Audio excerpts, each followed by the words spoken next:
Great, welcome to part two. So I'm just going to pick up right where we left off and go into talking about. So that's what unpaid labor is. Unpaid.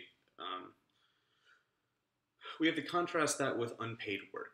So provisionally, we can define unpaid work as all the kind of stuff that we do every day that is important for capitalism to reproduce itself, but for stuff we're not paid for. Excuse me. So, for example, we're not paid to drive to work. And I think we gave a definition of this last week too. And it's also one that produces activity that occurs outside of the site of value production, the formal site in paid wage labor. Um, and the examples of this that Moore gives in particular are nature women in colonies. So in a lot of the think about oil, for example. I think I have this in another slide, but human activity didn't produce oil. We have to, pay. Capitalism has to pay to get out of the ground, but that was a thing that for which capitalism did not pay. So these earth processes is an example of unpaid work. Another one is, of course, the housewife is another form of unpaid work that we're going to talk about next week more. Colonies are another one because when you have colonies, you have access to all this work for which you don't have to pay. You can imagine empires didn't pay for many of the people that lived in those colonies to grow up, meaning they didn't in any way have to provide food and all this kind of stuff. But once you have a colony, you're able to benefit from that. And unpaid work, as James points out, is organized through race, class, nation, and gender, and the power relations between and within classes.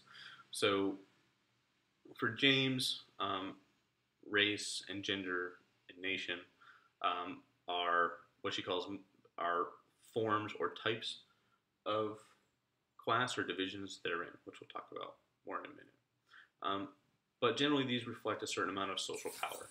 So the reason why women in the 1950s were given a lot of unpaid work to do is partly a reflection of the social power that they had or didn't have, and also the corresponding power that male workers achieved through not only through the wage but through class struggle.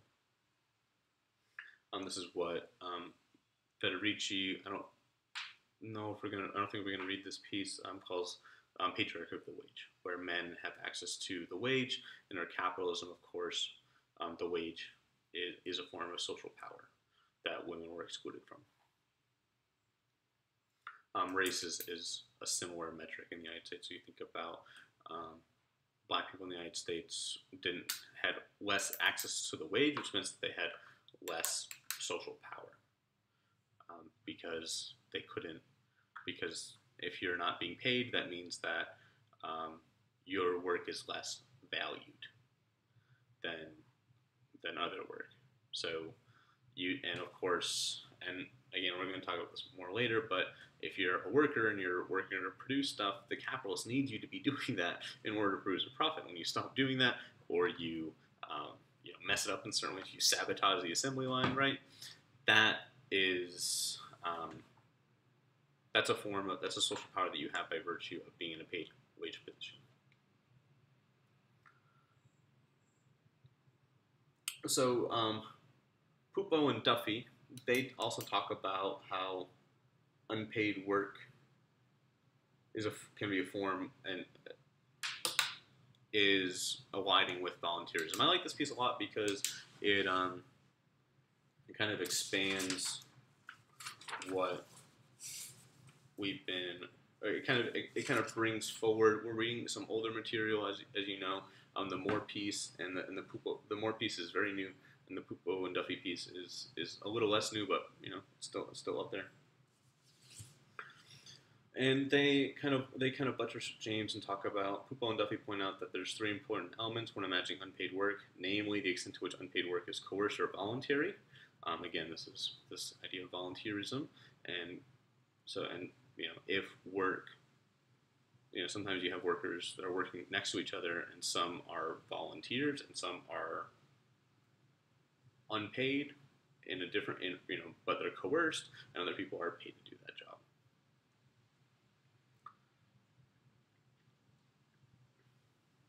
And how gender, race, and class, and how it's unpaid work is distributed. And another metric they bring up is how interchangeable unpaid work can be with paid work.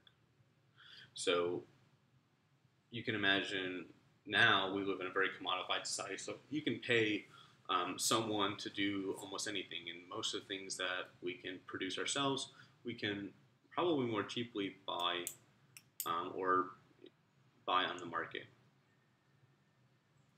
So, very oftentimes, I'm sitting at home and it's, 5 o'clock and I'm ready for dinner, and I go, should I go out to eat, or should I spend 2 hours making myself a meal, which means I'm going to miss an hour, 2 hours worth of work, other more productive work, like work at my class. What makes more economic sense to me? And very often it's going to get Chinese food because it's so cheap. But you can also imagine, housework. You can pay someone to do housework. This is kind of the classic example, right? But these are 3 important metrics and things to think about when thinking about unpaid work.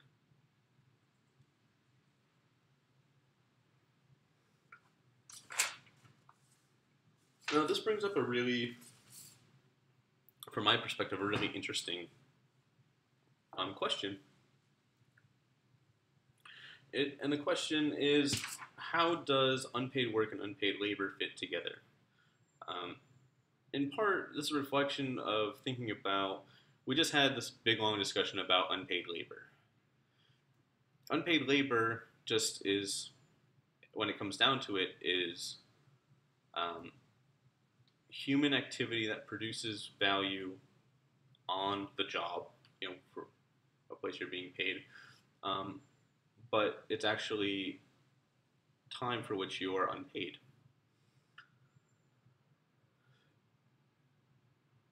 And so this leads to the second question on the slide: is not the unpaid labor performed on the job a variant of unpaid work? And Coupeau and Duffy seem to think that might be. There's also, in the U.S., we're having like a big discussion about wage theft, right? So wage theft is just not paying workers for time that you're supposed to be paid.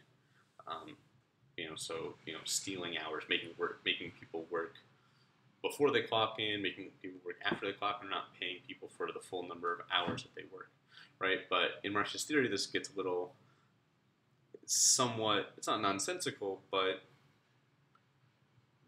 the whole point is that capital cannot pay for all of the time that a worker puts in, because then there would be no profit, because the source of profit is the surplus value that workers produce. Okay, so that's just like a little kind of puzzle to think about, and the way that we try to, and I'm trying to do this applied thing. Yeah, so this is, and then I just have a quote about what I was talking about before. The ability of workers to adapt to their circumstance, from the piece "How Not to Skip Class," which I'm just gonna let you read it. But I put this in because here's another way we can think about how these two are related. By substituting unpaid work instead of money. So, again, they decrease our wages, so we use some of our unpaid work. We use unpaid work to substitute for, to make up for the fact that we weren't getting paid. So here's another way that unpaid work and unpaid labor might fit together. And I just want to note that all these are historically contingent. These are not hard and fast rules. They're tendencies. They're possibilities, depending on what the material conditions look like in a given place at a given time. So yeah.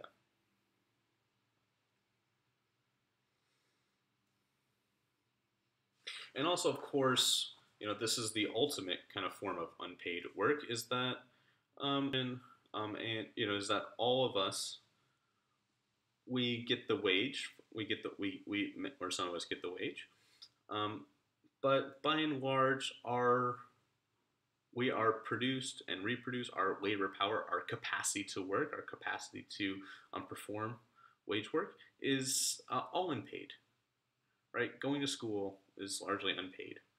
This is a process of producing our capacity to work, but also, you might, and this is going to sound a little kind of saccharine, but love, right? I mean, it's hard to imagine um, a person capable of working in, even in many forms without having been loved, because that's like a human need, um, and and if you grew up without experiencing that or having that as part of your life, then you may have some certain type of emotional problems that would make you ineligible to work. It would reduce your capacity to labor. But no one gets paid to love. Of course, like it's almost defined in opposition to that. For example.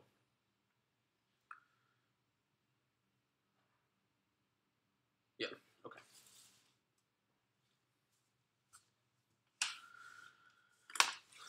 So, oh yeah, that's what I was looking for. Okay, so we're gonna move on to Jason Moore's argument. And I'm just pointing out, I'm just going through some of the ways that these authors kind of stitch together unpaid work and unpaid labor, or just paid work in general.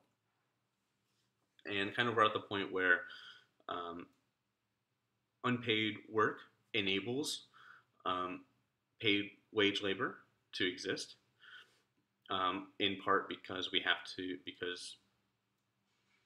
the capacity to work um, is produced outside of the immediate circuit of capital very often. So, um, and it would be impossible for capital to possibly to be able to fully absorb the cost of producing a human being. In fact, it might be impossible. Okay.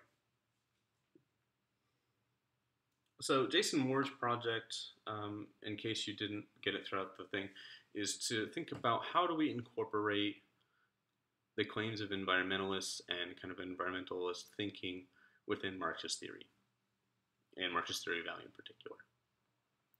Because it's very clear that nature is incredibly important for capital, especially uncapitalized nature, which I'll get into in a moment. But the crux of the argument is that the what he calls unpaid work energy of nature, women, and colonies, as three examples, is used to increase labor productivity, and having access and making more accessible these taps of unpaid work are essential for the continued expansion of capitalism and profit. All that means is when cheap labor and cheap nature, for example, are available for capital, it can really, really increase labor productivity. So think about the classic example is a very fertile field. So in a very fertile field, right, one that the nutrients have been built up over centuries, perhaps through the influence of Native Americans, because Native Americans did a lot of agriculture, but they use a type of swindling, which means burning the fields. I don't want to discount pre-capitalist human activity as part of producing this fertility, because that's really important. But so a farmer has a new field. It has hundreds of years of nutrients built up in it, and he plows a thing. He puts down his seed, and the yield is huge per acre, right? Because there's all this benefit from all those nutrients, and over time, though, that will be exhausted, and the yields will go down.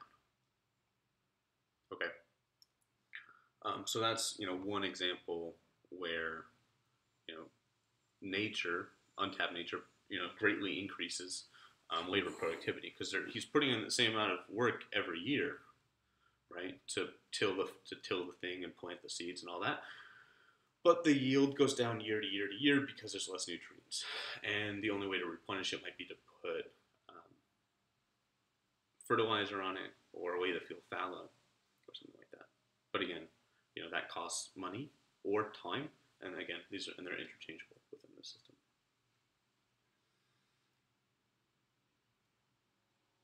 Okay.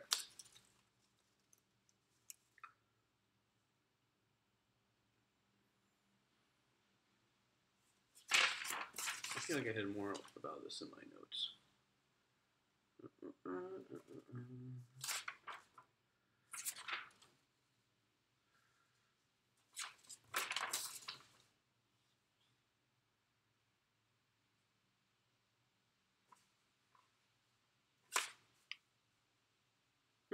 Okay, well, you don't need to sit here and watch me flipping through my things.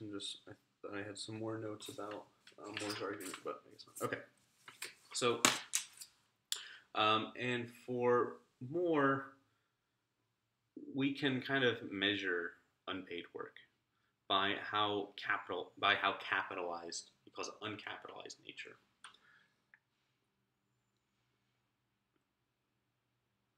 So the more capital it takes to access the unpaid work of human or extra human nature, the ability of that to be cheap, right, depends on how capital intensive it is. So let's think about oil. Oil in Saudi Arabia, for example, is relatively easy to access. It is very capital intensive because you have to move it, big pipelines and whatever. But compare that to fracking, which means it's a process of drilling, using water and chemicals to get oil to come to the surface. Okay. So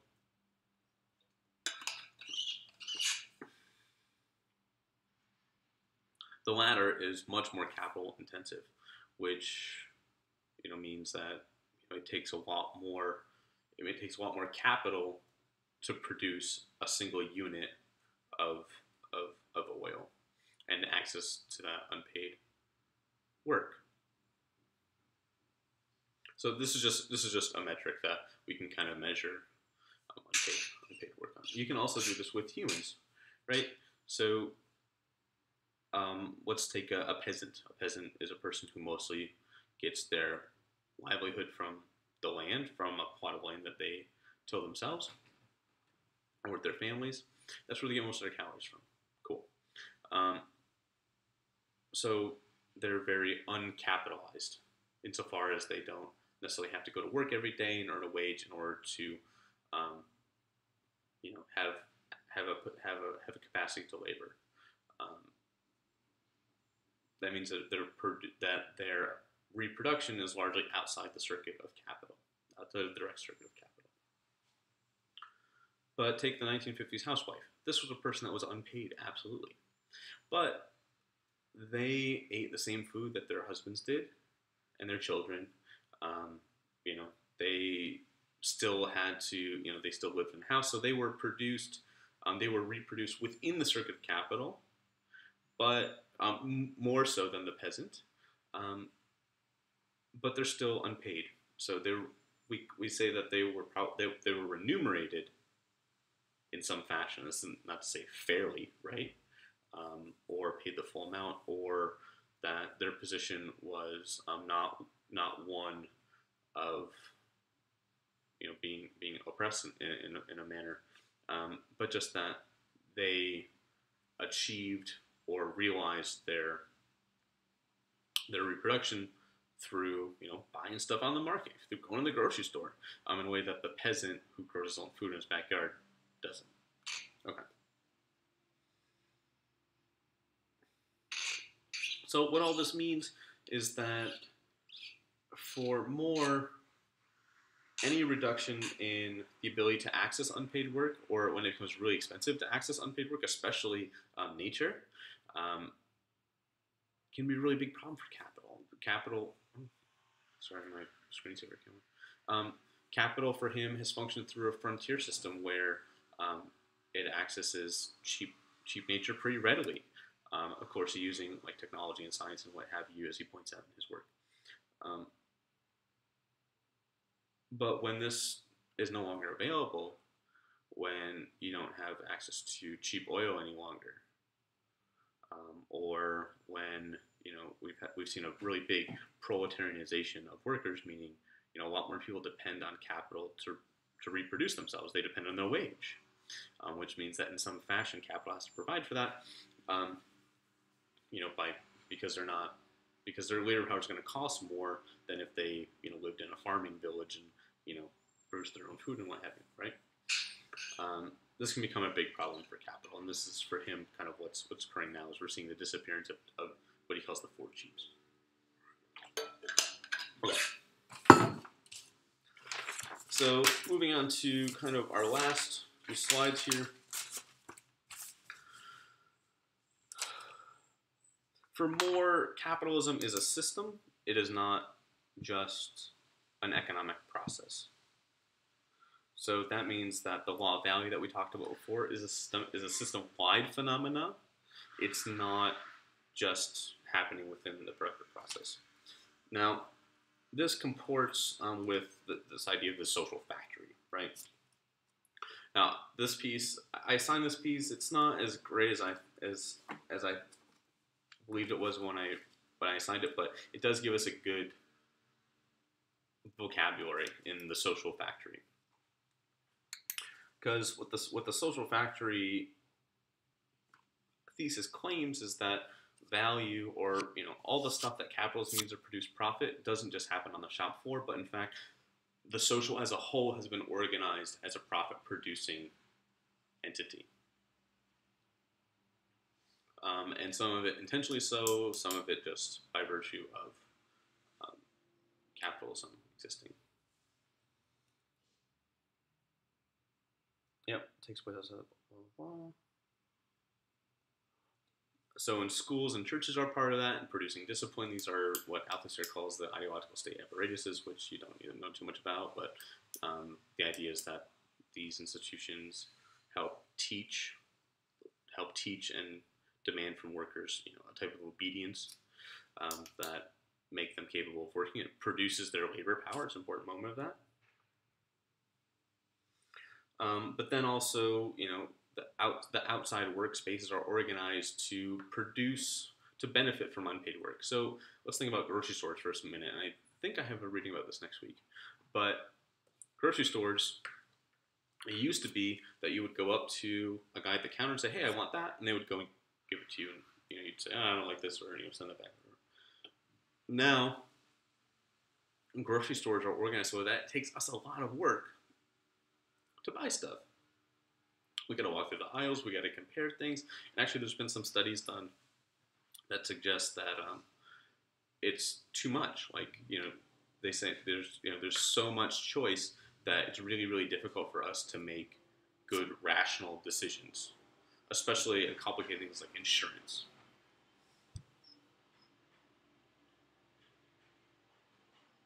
But this also has to do with divisions within society as well, which we'll talk about in a moment.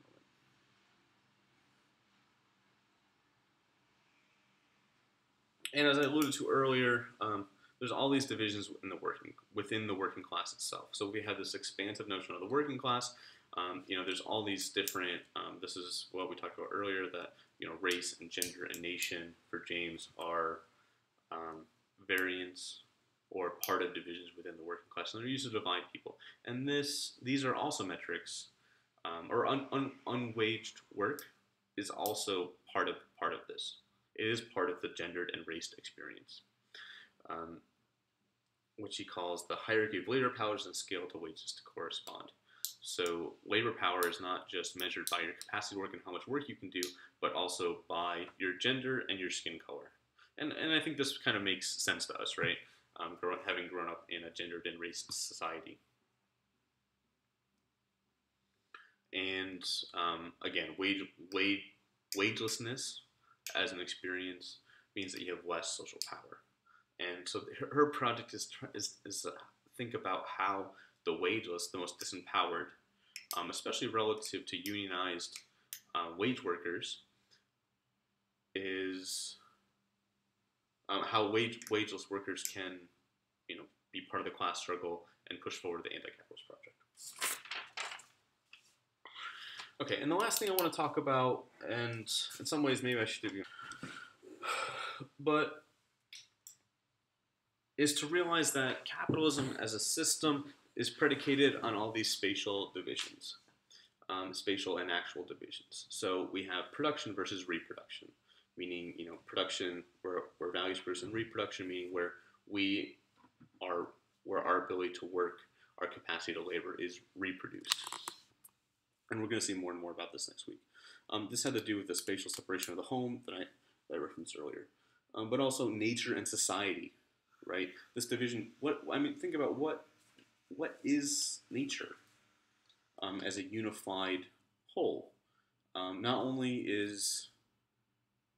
does this thing called nature look very different from place to place, but it's also very often thoroughly humanized. It's not natural in the sense of pre-existing human activity. But what we mean by it, and this is Jason Moore's claim, is that nature is that which capital doesn't have to pay for. It's less capitalized than other things.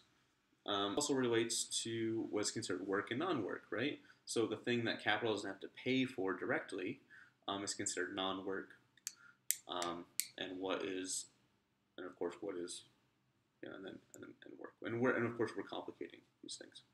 But this also, kind of has some relationships to one another. So, for example, women were considered naturally caregivers. They were literally naturalized, as were the condition of slavery for black people in the United States, right? That they were naturalized as slaves. There was all these naturalist discourses, biological racism and what have you. Nature in this sense is just the inverse or it's a necessary condition, but it's the inverse from the perspective of capital. It's the opposite. It's that which it doesn't have to pay for, right?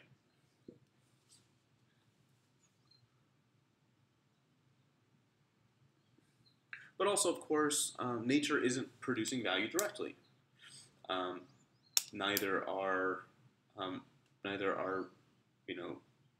women when they have children, for example, that produce children, which is what is kind of is part of the absurdity of capital, right?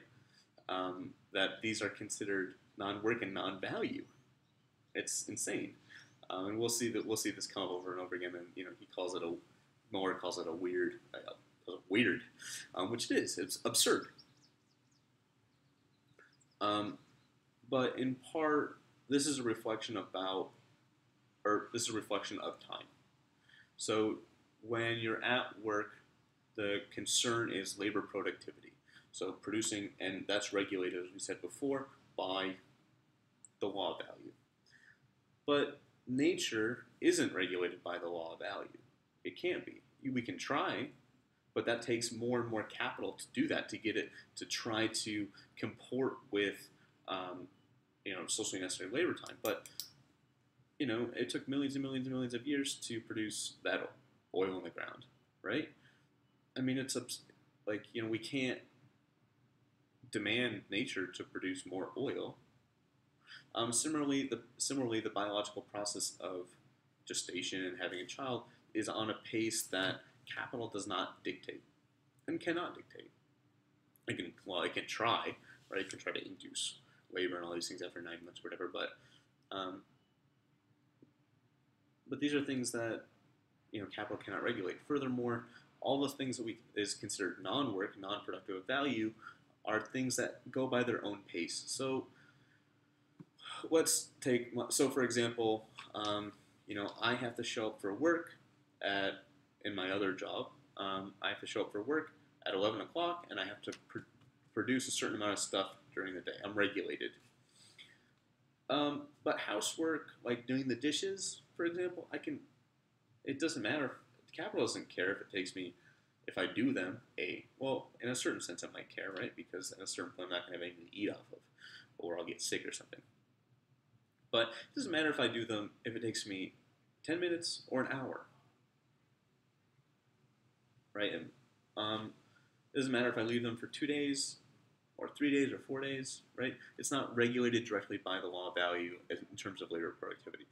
Now, there's another way to think about this, and this is something that I'm working with and working through, is rather than saying that the law of value doesn't function outside of the workplace, outside of the place where value is produced, might we be able to say that the law of value just functions differently? It's different. It's instantiated differently in these places because let's face it, we are regulated by capitalist time um, at home.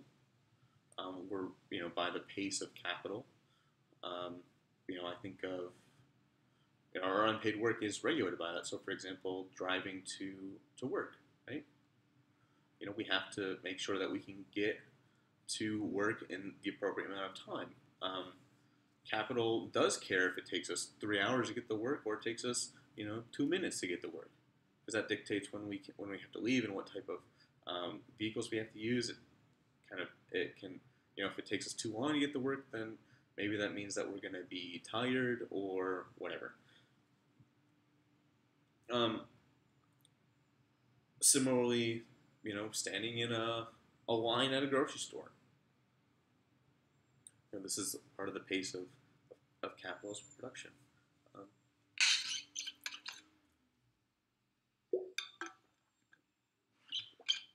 but yeah, this is just one of the things that I've been thinking about. Um, okay, but kind of the whole one of the big features of this whole thing, and I've mentioned this a number of times, is just that um, the way that capitalism profits is by not paying the full bill. So, and this goes the same for nature. So it's impossible for capital to pay the full cost of producing oil because that's millions of years of labor of time, right? Um, and this is also one of the things that make nature, for example, like accessing cheap natures, so profitable is just that it never pays to put back what it took out. Um, yeah, and I think that I can probably end there for today. Of course, if you have questions or whatever, email me. Make sure you put up your discussion post. I'm gonna go back and look at this problem with the quiz right now, and I'll be sending you notes about your comments or about your discussions later today. Okay, so have a good one, and yeah, I'll be posting this on YouTube right now. Okay, bye.